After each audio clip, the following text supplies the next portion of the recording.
Bonsoir tout le monde. On va commencer par la prière. Notre Dieu et notre Père, on te rend grâce ce soir pour l'amour de Dieu. On te rend grâce que quand Dieu a tant aimé le monde qu'il a donné son Fils unique, afin que quiconque croit en lui ne périsse point, mais qu'il ait la vie éternelle.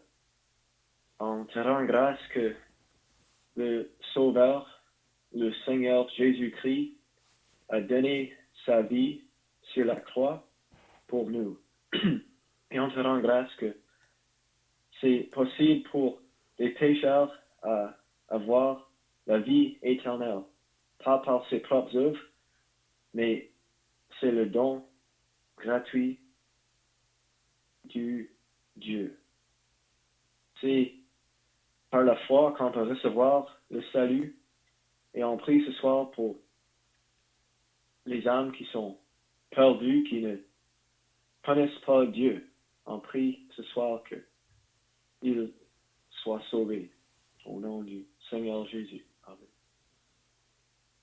Alors, on va commencer par lire l'Évangile selon Luc et chapitre 15.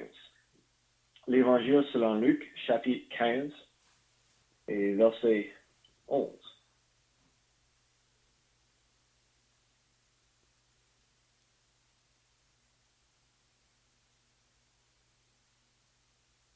Verset 11. Il dit encore, un homme avait 2 fils. Avant de lire le reste, je veux juste dire que on va lire une histoire à propos d'un homme qui avait 2 fils. L'histoire est une parabole. C'est une comparaison en 2 réalités. Les éléments de l'histoire représentent quelque chose. Alors, il faut faire attention pour tirer la leçon. Dieu veut que nous apprenions quelque chose à partir de sa parole. On va lire l'histoire d'un homme qui avait 2 fils. L'homme nous fait penser à Dieu le Père. Les 2 fils représentent 2 catégories de personnes qui étaient présentes ce jour-là. Au début du chapitre, on peut voir que Jésus avait accueilli les pécheurs, les gens de mauvaise vie. Il avait passé du temps avec eux. Il avait mangé avec les personnes que la société avait identifiées comme étant des personnes mauvaises et méchantes. D'autre part, il y avait des hommes très, très religieux et hypocrites qui ont dénoncé les actions du Seigneur Jésus. Alors, il a commencé à leur raconter 3 histoires. Alors, on peut lire que les 2 fils de l'histoire représentent 2 groupes de personnes qui étaient présentes ce jour-là.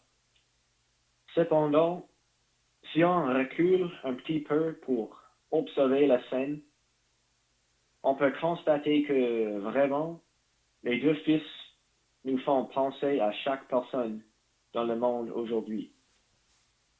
Ce mois-ci, mars 2021, on a constaté qu'il y a 7,8 milliards d'êtres humains sur la Terre. Mais il existe 2 catégories de personnes.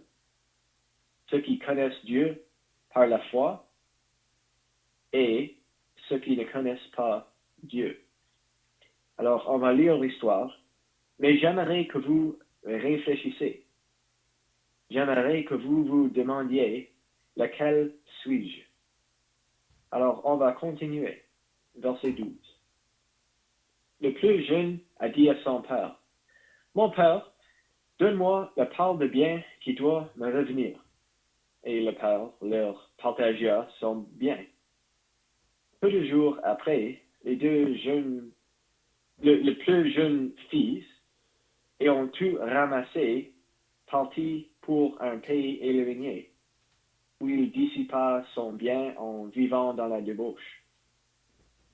Lorsqu'il eut tout dépensé, une grande famine survint dans ce pays, et il commença à se trouver dans le besoin.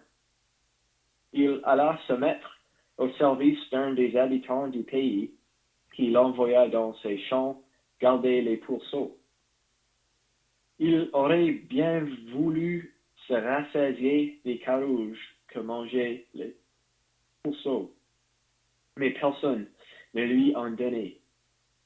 Étant rentré en lui-même, il se dit, combien de mercenaires chez mon père ont du pain en abondance, et moi ici, je meurs de faim.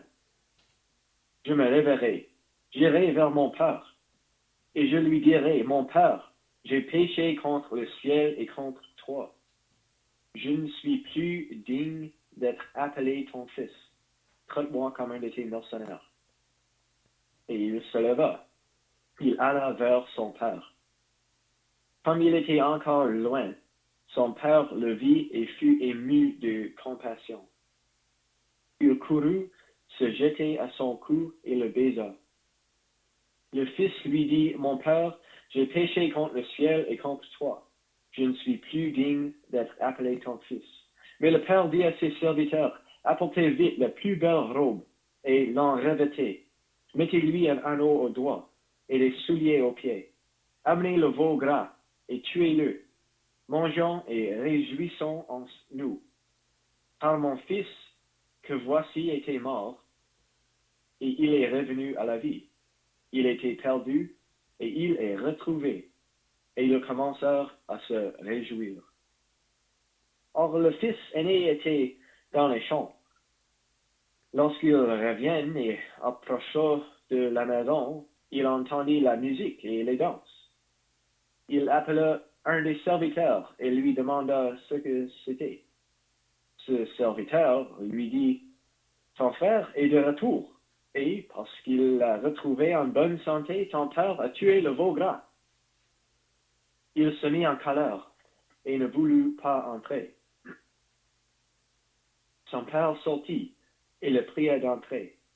Mais il répondit à son père, voici, il y a tant d'années que je te sers sans avoir jamais transgressé tes ordres, et jamais tu ne m'as donné un chevreau pour que je me réjouisse avec mes amis. Et quand ton fils est arrivé, celui qui a mangé ton bien avec des prostituées, c'est pour lui que tu as tué le veau gras? Mon enfant, dit le père, tu es toujours avec moi, et tout ce que j'ai est à toi. Mais il fallait bien s'égayer et réjouir, parce que ton frère, que voici, était mort, et qu'il est revenu à la vie, parce qu'il était perdu, et qu'il est retrouvé. Alors, une fois que les personnages de l'histoire sont introduits, le conflit de l'histoire est révélé tout de suite. On a lu que le plus jeune dit à son père, « Mon père, donne-moi la part de bien qui doit me revenir. » On sait c'est quoi un testament. Après le décès de quelqu'un, leurs biens sont distribués aux autres personnes selon sa volonté prescrite. Mais ce fils voulait l'avoir maintenant. C'est comme s'il avait dit à son père, « Je voudrais que tu sois déjà mort. » Vous pensez, moi, je ne dirai jamais ça, mais est-ce que vous étiez jamais égoïste? Voulez-vous que Dieu vous donne ce que Dieu vous donne sans pour autant vouloir Dieu lui-même? Il y avait une fois une foule à chercher le Seigneur Jésus, et ensuite elle l'a trouvé. Jésus leur a répondu, en vérité, je vous le dis, vous me cherchez, non parce que vous avez vu les miracles, mais parce que vous avez mangé des pains et que vous avez été rassasiés. Mais on a lu que le Père leur partageait son bien. Je veux vous dire que Dieu a partagé son bien avec nous. Il n'a cessé de rendre témoignage de ce qu'il est en faisant du bien, en vous dispensant du ciel les pluies et les saisons fertiles, en vous donnant la nourriture avec abondance et en remplissant vos cœurs de joie. Il fait lever son soleil sur les méchants et sur les bons, et il fait pleuvoir sur les justes et sur les injustes. Méprises-tu les richesses de sa bonté, de sa patience et de sa longanimité? Ne reconnaissons pas que la bonté de Dieu te pousse à la repentance? Mais peu de jours après, le plus jeune fils, ayant tout ramassé, partit pour un pays éloigné. Je travaillais avec un homme qui m'a raconté une histoire drôle de son enfance. Un jour, quand il était tout petit, il était un peu picasse, alors il a décidé de s'enfuir de la maison. Alors, il s'est approché de sa mère et il a dit, « Je vais m'enfuir de la maison. » Sa mère lui a dit, « Ok, mais veux-tu que je te prépare un lunch à emporter? » Il a dit oui. Alors sa mère a préparé un lunch et il a marché jusqu'à la fin de l'entrée de la cour et il a mangé le lunch ensuite et est revenu. Mais de nombreuses années plus tard, l'homme n'a jamais oublié l'aimable réponse de sa mère. Mais ici, on a lu que ce fils, ayant tout ramassé, partit pour un pays éloigné, où il dissipa son bien en vivant dans la débauche. Avez-vous pris ce que Dieu vous a donné, la vie, le souffle, l'intelligence, l'énergie, pour utiliser toutes ces choses pour les motifs égoïstes? Moi, j'ai fait ça. Si nous sommes honnêtes, nous allons tout avouer avoir pris la capacité d'adorer Dieu et aimer les autres pour les motifs égoïstes. Car tout ont péché et sont privés de la gloire de Dieu. Dans ce monde, il y a toutes sortes de chemins à suivre dans la poursuite du bonheur. On peut poursuivre le plaisir, l'accomplissement, l'argent, le statut. On peut essayer toutes sortes de choses pour tenter de remplir l'espace que seulement Dieu peut remplir.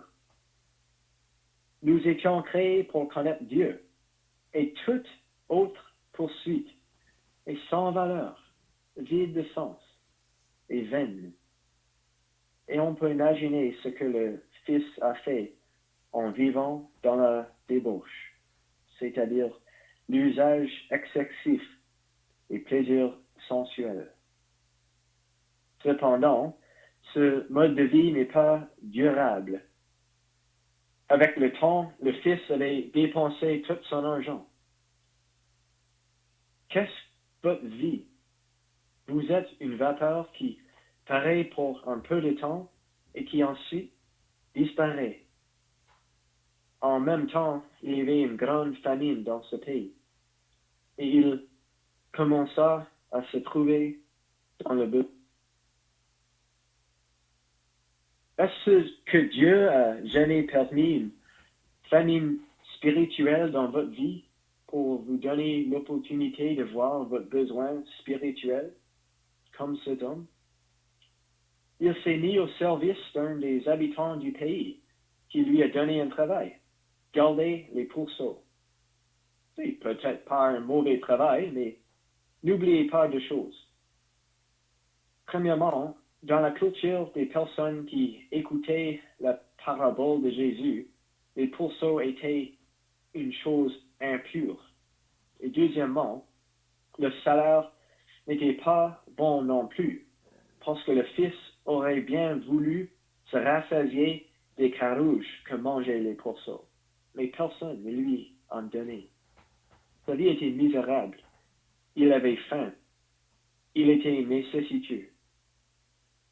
Le verset 17 dit, étant rentré en lui-même, il se dit, combien de mercenaires chez mon père ont du pain en abondance, et moi ici je meurs de faim. Je me lèverai, j'irai vers mon père, et je lui dirai, mon père, j'ai péché contre le ciel et contre toi. Je ne suis plus digne d'être appelé ton fils. Traite-moi comme l'un de tes mercenaires. Et il se leva et alla vers son père. Il était honnête. Il a repenti, étant rentré en lui-même.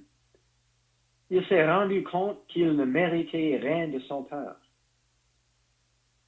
Mais qu'est-ce qui va se passer ensuite? On voit l'amour incroyable du Père. Je t'aime d'un amour éternel. C'est pourquoi je te conserve ma bonté. Il veut du bien et le meilleur pour son fils. Est-ce que le Père va exploiter la condition de faiblesse et de vulnérabilité de son fils pour le rendre esclave? Est-ce qu'il va chercher à se venger? Pas du tout. C'est bien le contraire. Comme il était encore loin, son père le vit et fut ému de compassion. Il courut se jeter à son cou et le baisa. Parfois, les actes sont plus éloquents que les mots. Et ici, on peut apprendre beaucoup à partir de ce que le Père a fait. Il n'a même pas attendu jusqu'à ce que le Fils de retour vienne jusqu'à lui, mais ému de compassion, il courut se jeter à son cou et le baisa. Le Fils a été honnête au sujet de son péché. Il a dit, mon Père, j'ai péché contre le ciel et contre toi. Mais est-ce que ça a détourné le Père? Absolument non. Dieu veut que vous soyez honnête avec lui au sujet de votre péché. Vous pouvez lui dire n'importe quoi. Il connaît déjà ton cœur. Nulle créature n'est cachée devant lui. Celui qui cache ses transgressions ne prospère point, mais celui qui les avoue et les délaisse obtient miséricorde. Heureux celui à qui la transgression est remise, à qui le péché est pardonné. Ô Dieu, tu ne dédaignes pas un cœur brisé et contrit. Avant que le Fils eût l'occasion de dire ce qu'il voulait dire au verset 19, on peut voir que le Père l'a interrompu en disant « Apportez vite la plus belle robe et l'en revêtez. Mettez-lui un anneau au doigt et des souliers aux pieds. Amenez le veau gras et tuez-le. Mangeons et réjouissons-nous, car mon fils que voici était mort, et il est revenu à la vie. Il était perdu, et il est retrouvé. » N'oubliez pas que le Fils avait pris les biens de son Père avant de partir. Mais on voit que le Père est prêt à lui donner encore plus. Vous avez peut-être vu des grandes célébrations auparavant dans ce monde, mais permettez-moi de vous dire qu'il n'y a jamais eu une célébration comme celle-ci, et ils commencèrent à se réjouir. Veuillez noter ce que le Père a remarqué au verset 24. Mon fils, que voici, était mort, et il est revenu à la vie. Il était perdu, et il est retrouvé. Je veux lire un passage d'Éphésiens chapitre 2. Vous étiez morts par vos offenses et par vos péchés, dans lesquels vous marchiez autrefois, selon le train de ce monde, selon le prince de la puissance de l'air, de l'esprit qui agit maintenant dans les fils de la rébellion. Nous tous aussi, nous étions de leur nombre, et nous vivions autrefois selon les convoitises de notre chair, accomplissant les volontés de la chair et de nos pensées. Et nous étions par nature des enfants de colère, comme les autres. Mais Dieu, qui est riche en miséricorde, à cause du grand amour dont il nous a aimés. Nous étions morts par nos offenses, nous a rendus à la vie avec Christ. C'est par grâce que vous êtes sauvés. Il nous a ressuscités ensemble et nous a fait asseoir ensemble dans les lieux célestes en Jésus-Christ, afin de montrer dans les siècles à venir l'infinie richesse de sa grâce par sa bonté envers nous en Jésus-Christ. Car c'est par la grâce que vous êtes sauvés, par le moyen de la foi. Et cela ne vient pas de vous, c'est le don de Dieu. Ce n'est point par les œuvres, afin que personne ne se glorifie. Le Seigneur Jésus, le Fils de Dieu, est mort sur la croix. Il a donné sa vie pour vous, afin que vous puissiez avoir la vie éternelle. Son œuvre est complète. Le prix est payé intégralement. Confiez-vous en lui et reçois le don gratuit du salut. Maintenant, on ne veut pas oublier l'histoire de l'autre fils, le fils aîné. Il était dans les champs. Il travaillait. Peut-être que ses pieds n'ont jamais quitté la propriété de son père, mais son cœur était plus loin que les pieds du jeune fils. Il approcha de la maison et il entendit la musique et les danses. Il s'est demandé ce que c'était. Un serviteur lui dit, ton frère est de retour et parce qu'il l'a retrouvé en bonne santé, ton père a tué le veau gras. Est-ce qu'il était content que son frère soit de retour en bonne santé? Pas du tout. C'est bien le contraire. Il s'est mis en colère. Il n'a pas voulu entrer.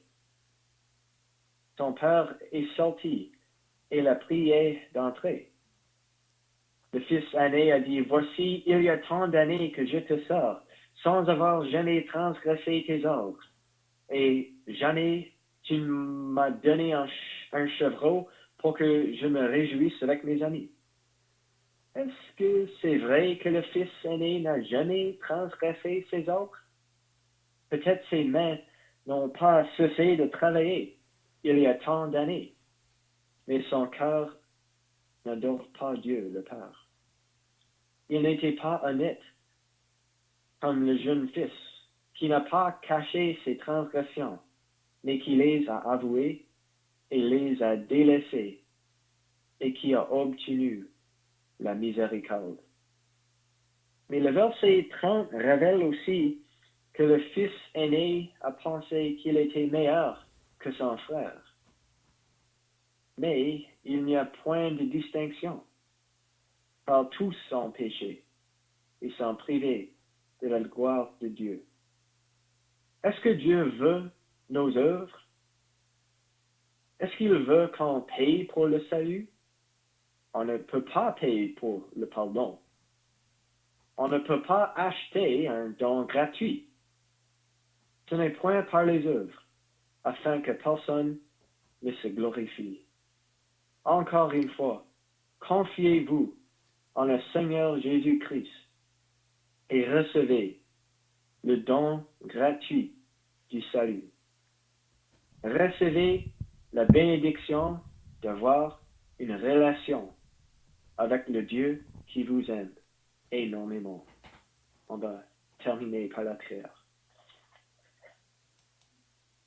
Dieu, notre Père, on te rend grâce pour cet amour. On pense à ton Fils qui est venu dans ce monde, dans les ténèbres, qui est rejeté, mais qui a donné sa vie sur la croix. Il est mort pour nos péchés. On pense à sa perfection, sa bonté, et il est mort pour nous sur la croix. On te rend grâce ce soir que le salut est disponible, que pardon est gratuit. Et on prie ce soir pour des personnes qui ne sont pas sauvées, qui n'ont pas une relation avec Dieu, qui sont perdus dans le péché. Et on prie ce soir qu'ils soient sauvés. On te rend grâce, on te prie ces choses au nom du Seigneur Jésus. Amen. Amen.